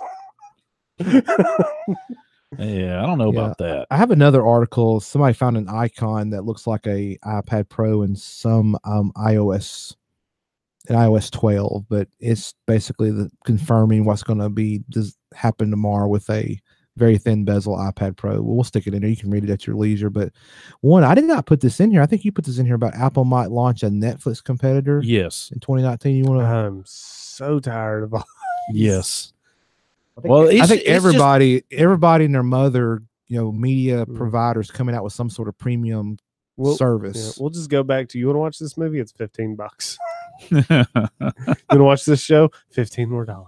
Well, it's like there's been a big push. I saw the other day, Fox News is launching a pay for streaming service called Fox Nation. It's like $6 a month. Dear Lord. With some original programming on it. Plus, it looked like some of the. But it won't be like their live TV feed, right? No. This is like an on demand service. Okay, I got you. All right. But I think about everybody's doing this now. The golden age of TV's over. You're gonna pay for everything a la carte. The golden age of TV's coming. over. I think that's coming. If you have a subscription to a satellite or cable provider, I think in 10 years that'll be a thing of the past. It is already a thing of the past. Well, but you won't be able to even get that in 10 years. The thing I want to mention about. But go ahead with this. The thing I want to mention about this possible Apple subscription service like Netflix. Okay. This report, and I've heard, this is not the first place I've heard this, by the way, so I think this is pretty. But they've been rumoring this stuff for several years now. I mean, well, they have. It's here and there. It kind of comes and goes. But listen to this. The company reportedly has strict rules about what it will show, and several of these they're saying some of these are going to be they're restricting sex, violence, and drug use, among other things of the original content that they're going to show. Let me ask you a question. Now, say that one more time. Their original content. They don't have any original content. Well, they will. They're going to create. Actually, they are. That's not true. And Apple Music, I've never heard of this, by the way. You can get a thing called Carpool Karaoke, another one called Planet of the Apps, not the Apes. They're also apparently a future programming. It's got signed a multi-year deal with Oprah Winfrey. I love that lady. Crickets. They said they ordered space drama. I wasn't kidding. Space drama. Yeah, a space drama from a space drama. Hold on. From Battlestar Galactica reboot creator Ron Moore. That's what's on the list of possibilities. So at the end of that little paragraph, they say that the company reportedly has strict rules about what it shows, restricting sex, violence, and drug use, among other things. Now, my question is this. Have you ever looked at the movies they offer on iTunes? I can't say I have recently. Have you ever looked at the albums they offer on iTunes? Oh, yeah, they have all those things. And more. And more. Matter of fact, if you go... But they're not producing it. I understand that concept. I don't care. If let me just explain it. Let me just say it this way real quickly because I want to get off this because we got other things to do. But my point is this. if you were to go to the iTunes music store and you wanted to look at the top 50 or whatever, because I counted them one day, it's been a while back. Yeah. More than half, this is not kidding, more than half of the albums had explicit symbols. More than half Wow. of the top 50. I would have not guessed that. I can tell you it did. No, I'm not doubting you. I mean, I wouldn't have guessed that. But my point is they can use semantics if they want to, is all I'm saying. They can say, well, we didn't produce that. You're still distributing it. I'm just saying you can try to wash your hands of what you're doing, but you're still part of it. I don't think they're trying to wash their hands. Sure they are. No. Well, they're going to say that we don't offer this of things we produce. Well, no, they're starting with that. They're going after a different market. It isn't Disney. Well, Disney doesn't shy away from any of those things that you just said. To the extent of what they were talking Even if about. it's just subliminal. Okay. Or well, I suggestive. still stand by what I'm saying. I think this is the kettle calling the pot calling pot calling the kettle black in a way later down the road. That's all I'm saying. Now, I could be wrong. And here again, this is all rumored. I know you don't agree. That's fine. I'm good with it. Of course, there's no official statement from Apple on any of this. No, it's just all rumored. Yeah. And this is the rumor section. I'll have one more rumor for Apple. Go ahead. I think they're going to come back out with their own displays. Really? Really? Man, that would be a stretch. You think? I think it's time that they did it. I don't know. I think there for a while they made the best displays. I think they sure did price them that way too. I think I can't, look. I have no idea. Maybe they will, and they certainly could, and they would make a profit at it. I mean, everything they touch makes a profit, obviously, for obvious reasons. But I'll say this: I think that it is a high possibility that they may go back to making their own chips for their PC line. Well, that's more likely than anything. Yeah, I think I'll make a prediction next 3 to 5 years. That's going to happen on their MacBook and their desktop line. And we'll be curious what that does with people that desperately want to use Windows. We need one of our crazy. We were already there at one time. Are you talking about like actually using like boot camp? Yeah, and doing it native. I think that'll do away with that. Yeah, those predictions we've made. Well, folks, that the VMs will still be around for that. And like VMware, VirtualBox. I don't think you can run that on a different. Well, if they make a version that runs on that platform and can virtualize. I'm sorry, I don't think you can run Windows on a different architecture like that. I don't care if it's a VM or not. Well, for so. For what years, are you talking about? If they changed not PowerPC, they couldn't. You could on PowerPC. They had like VMware and Parallels and all that worked on. I don't think you could put it on there until they used. You couldn't run it. You couldn't run it bare metal. Yeah, you can't run on bare metal, but you can definitely run it on. It's emulated. It won't be as. Well, there's going to be a cost. Performance. Maybe loss. you did. I don't remember. They probably won't make it for it unless there's a demand. Parallels, man. I haven't heard about. I haven't heard Parallels in years. I don't know if it's still a thing, but I know the most popular is VMware Fusion. Yeah, I know that. I think VMware they'll still make a version. Well, I'm sure they do. He's saying they will if they. I think they still will. I think there's still demand. I know for you're that. right. I know you're right. I mean, you're always right. We need somebody to come up with a spreadsheet of all the predictions we've made. Yeah, all the wrong ones. So listen back to the 146 prior episodes. My column will not have anything in it. I know. Oh, sure. Right. I'm telling you, I think if they're not going to make their own displays, they should. Okay. Sure. I don't see why they haven't. And they should keep Touch ID, and they should do this, and they should do that, and they should keep the headphone. Yes. Headphone jack gone. I was like, they bought a headphone company. Of course, they're going to keep it. Speaking of should, I've saved this for a couple of weeks. I want to go ahead and mention it right now while we got a few minutes before we go to break. This was back from mid-August, mid-October, excuse me. So, Apple changed its bagel emoji after complaints. Oh my gosh. Well, this is just a nice little lighter side of the news. Sure. So, There was some. They changed, I guess, with iOS 12. They changed the bagel emoji. What was it before? The controversy bagel? erupted when Apple put out an emoji depicting a rather plain-looking bagel without cream cheese or any other kind of spread.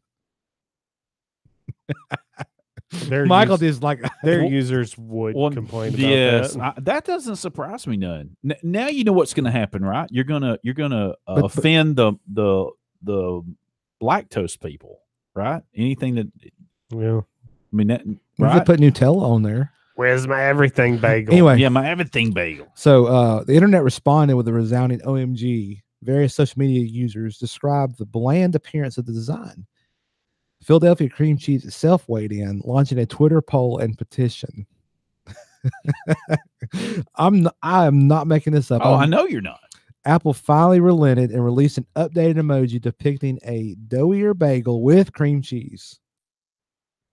The company's emoji can now join the ranks of presumably acceptable bagel designs from Google, Microsoft, Samsung, and Twitter.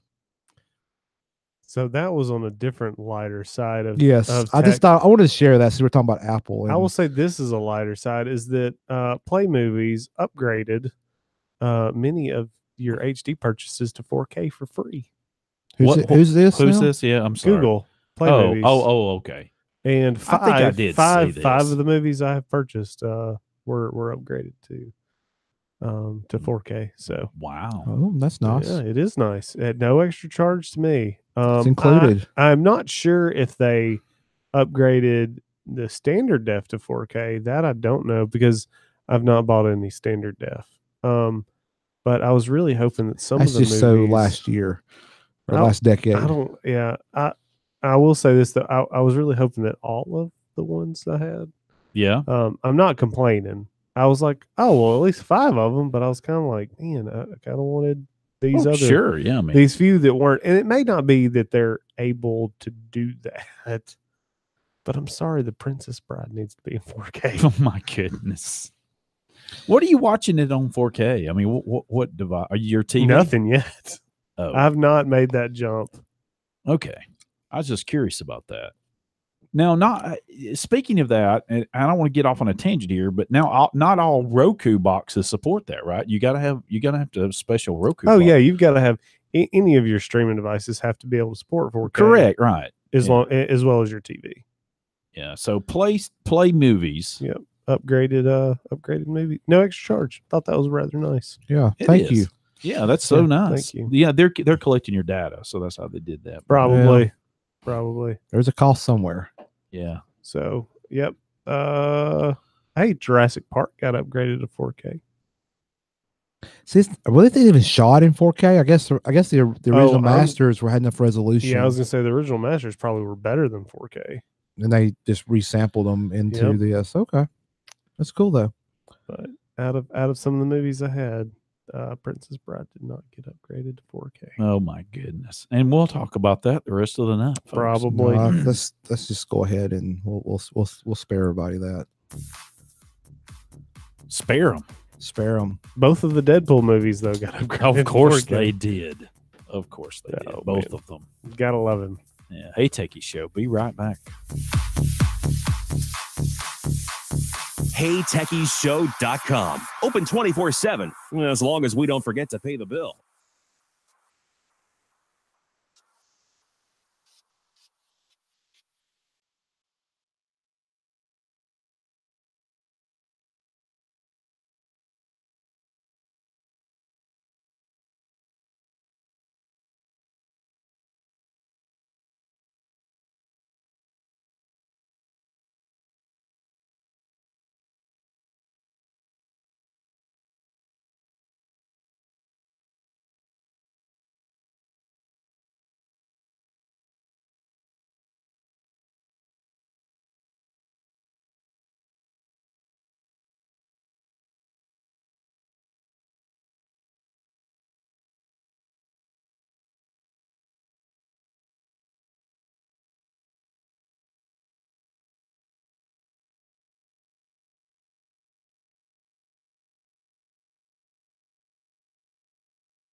So glad to have everybody here tonight, and thank you for hanging out with us tonight. It's been a quick evening, really, I guess, for us. Not for Bruce. He's been hanging out in the green room half the evening, and but actually the first hour went pretty fast for me.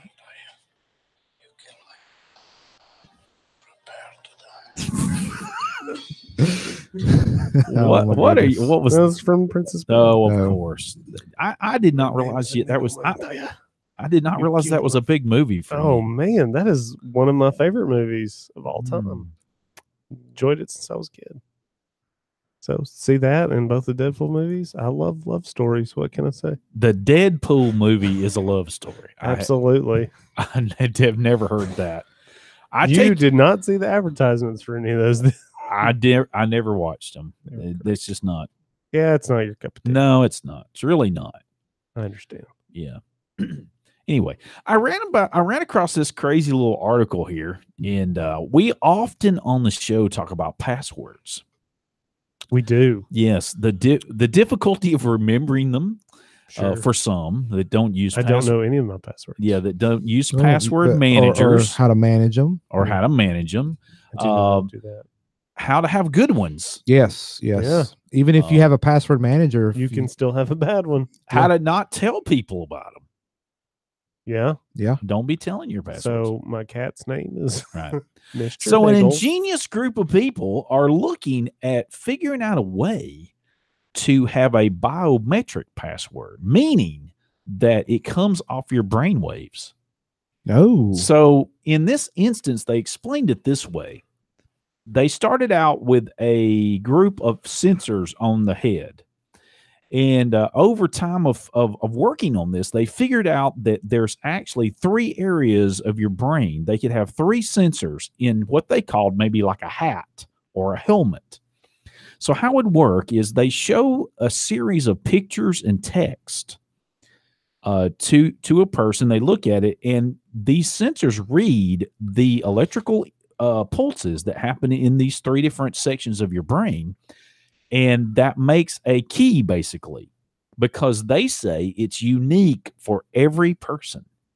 And not only that, because you would have to physically be there looking at it, and it would have to be recreated while you were there, then it couldn't, if it was leaked, it would be useless because you couldn't recreate the actual password again. Even if you had the leaked data, that the way it would work is no one could recreate the password. Well, the second time they see that, it's not going to be the exact same. No, they say it is. Really? That's what they say. That's what their researchers figured out, that it is. It's different for every person, but the second time they see it, it is the same. They need to test that on me. Well, that's a good thought process here. I mean, they obviously can't do everybody, so they're coming. I assume they're only taking a percentage, and I didn't get a sense of the group of people they've tested this on.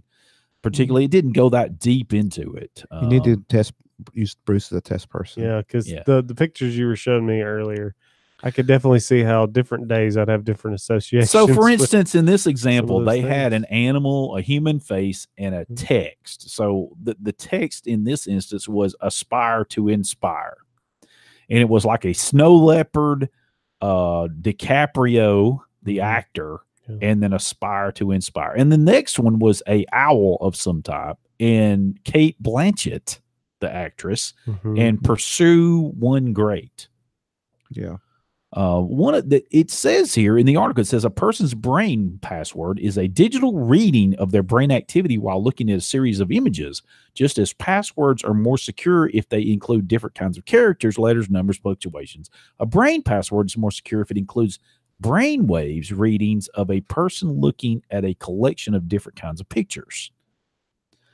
This has been a group of individuals. They've been working on this for quite some time. Many years, actually, from different institutions. I think people from Google have been involved in it, from what I understand. And it's basically, it said to set the password, the person would be authenticated some way obviously, such as coming to work with a passport or other identification-defined paperwork. So you initially have to be identified. Okay. Or having fingerprints or face checked against existing records, so on and so forth. And so then it says, then the person would put on a soft, comfortable hat or padded helmet with the electrical sensors, like I talked about. I need a padded helmet. And the monitor would display, and they give an example, Pig Denzel Washington, no relation, by the way, a face, and then the text, call me Ishmael. Of course, that's in Herman Melville's Moby Dick. Yeah, so they... Is it always going to be an animal, an actor, and a statement? Because that's kind of seems the way it's going. Because the first two I thought Aviator, and then because the movie The Aviator. Oh, I see. Yeah, and then the last one made me think of Training Day because man, he was a Moby in that one. Well, yeah, I didn't think about that. I thought about other things. So anyway, brain passwords, they say in the article, are endlessly resettable, because they say there's so many photo possibilities and arrays of combinations. Sure. You could have any combination, you could reset it. But see, that's what I'm saying too, depending on my day and what I've recently witnessed could affect that, because I just watched Catch Me If You Can. Well, I think they got more testing to do, but from what I understand, oh man, it's a great movie. Yeah, I can see what you're saying. You think that you may not match up. Yeah, I really don't think I would. Not day to day. I could see you getting a baseline over several days, and then seeing if I deviate way outside of that. But I could see. They predict, I assume they've already done this. This is my guess, is that it should take about 5 seconds to match up when it reads the signals. That's a long time. They said that's about the same amount as typing in a pen on a keypad. When 5 seconds? No. Lord, no. No. Listen, 5 seconds. 1,000. No, I was doing it in silence. Oh. They said it's not much longer than. Now that's a lot longer than. Sorry. My password is more than 15 characters long, and it takes me less than 5 seconds to write it. I understand that. Type I'm not saying I'm defending them. Write it. Yeah. I can't believe we're doing this. That's a really long time. They're gonna have to shorten that down. Says Bruce. Hey, cancel the whole thing. It's not going to work. It's not going to work. It's going to slow Bruce's. Don't go live. It'll with that. slow Bruce's whole life down. Yeah. He can't. Take Won't be a able 5 to. seconds off No. my I'll life. say 5 seconds, and if they can prove that it's not hackable, perfectly fine with that. Because then you'd probably save me more time. I don't know. So that they say here. Let's see.